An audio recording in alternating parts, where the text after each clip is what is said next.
Je m'appelle Marine Laclotte et j'ai réalisé le court-métrage d'animation documentaire Folie douce, folie dure.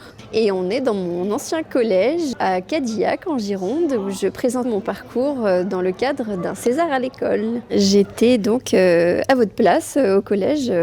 J'ai fait un bac STI art appliqué après le collège qui m'avait été conseillé par à l'époque ma prof d'art plastique. Moi c'est ce qui me parlait à fond donc j'ai été vers ça. Je m'amusais à faire comme des petites BD où je mettais en scène des personnages avec beaucoup de bulles humoristiques. Et ce prof m'a dit « Marine, il faut absolument que tu fasses du film d'animation. Ça se voit que tu aimes raconter des histoires. » Donc après, j'ai fait un DMA en cinéma d'animation, diplôme des métiers d'art. Après cette formation, j'ai choisi de faire une autre école qui s'appelle l'EMCA, l'école des métiers du cinéma d'animation, qui elle est à Angoulême.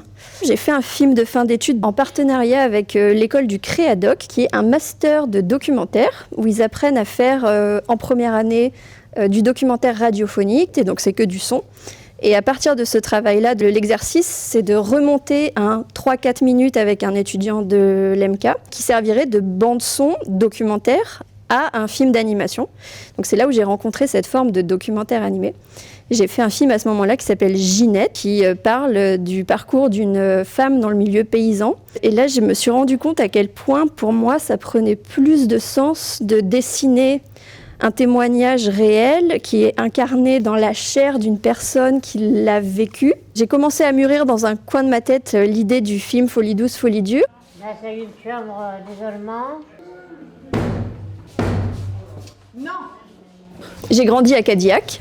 Vous savez tous du coup qu'il y a un hôpital psychiatrique assez énorme à Cadillac. Et ma mère, elle travaille dans cet hôpital psychiatrique. Quand on se promenait dans les rues de Cadillac ou qu'on allait faire le marché, il y avait beaucoup de personnes un peu étranges, un peu différentes, qui venaient s'attrouper sur nous pour discuter avec ma mère. Au début, ça me faisait un peu bizarre. Mais en fait, je voyais ma mère parler avec eux comme si elle discutait avec n'importe qui, avoir des vraies discussions super intéressantes et tout.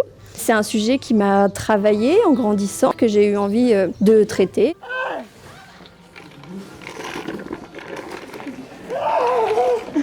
Fabriquer ce film, ça m'a pris 4 ans. Comme c'est de l'animation traditionnelle, donc à la main, je travaille sur un écran incliné où on a un stylet et en fait on dessine directement sur l'écran. Et donc c'est du dessin après dessin, image par image. On anime environ 2 secondes et demie par jour quand on a bien travaillé. Combien de temps vous êtes-vous immergé dans l'hôpital psychiatrique ? J'ai tourné le son avec une amie à moi dont c'était le métier de prendre du son. On a passé 2 mois en immersion, du lever au coucher. Ce qui m'intéressait, c'était la relation humaine et les liens entre les humains qui sont dans le film. La folie douce, c'est tout ce que je montre de ces personnes, tous ces moments où ils sont drôles, où ils sont capables d'être dans l'échange et où c'est beau. Mais la folie dure, faut pas oublier qu'en fait, leur quotidien est fait de moments assez durs et qui sont tout aussi nuancés que ça, quoi, qui ont autant de douceur que de dureté en elles. C'était une bonne façon d'uniformiser, que tout le monde soit sur le même plan. Pour moi, c'était assez important que soignants et soignés soient traités de la même manière, avec le même trait, les mêmes couleurs. Est-ce que physiquement, les personnages étaient assez réalistes ou pas ? J'ai pas pris de photos pendant le tournage et j'ai pas pris de vidéos non plus. Tout ce que j'ai enregistré, c'est le son.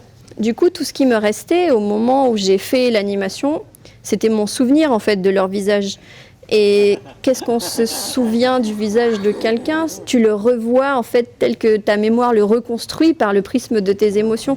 Pour moi, ils ressemblent en tout cas aux souvenirs que j'ai d'eux, à la trace qu'ils m'ont laissée au niveau émotionnel. Est-ce que durant le tournage, vous avez beaucoup de patients qui ne voulaient pas être enregistrés ? La plupart, ça ne les a pas dérangés. On a eu très peu de personnes qui ont refusé d'être enregistrées. C'est des personnes qui sont assez enfermées, qui n'ont pas trop de lien avec l'extérieur et qui sont plutôt stigmatisées sur leur dangerosité.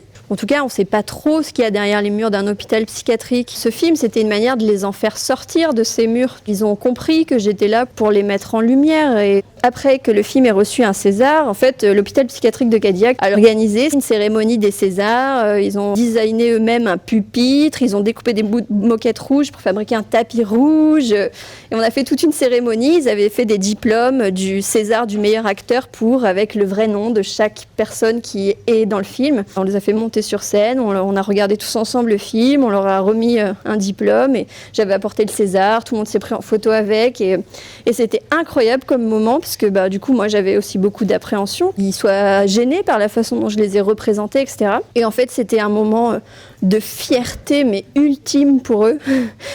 Comment vous l'avez vécu le fait d'avoir reçu un Oscar, enfin un César, pardon. Je l'ai vécu super bien, c'était vraiment un truc de fou.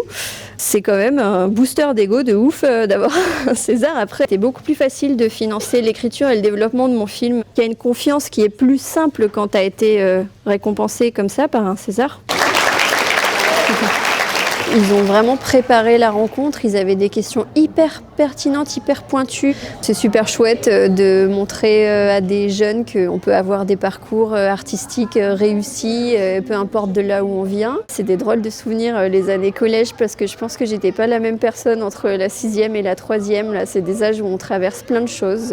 Ouais, ça fait drôle de repenser à ça.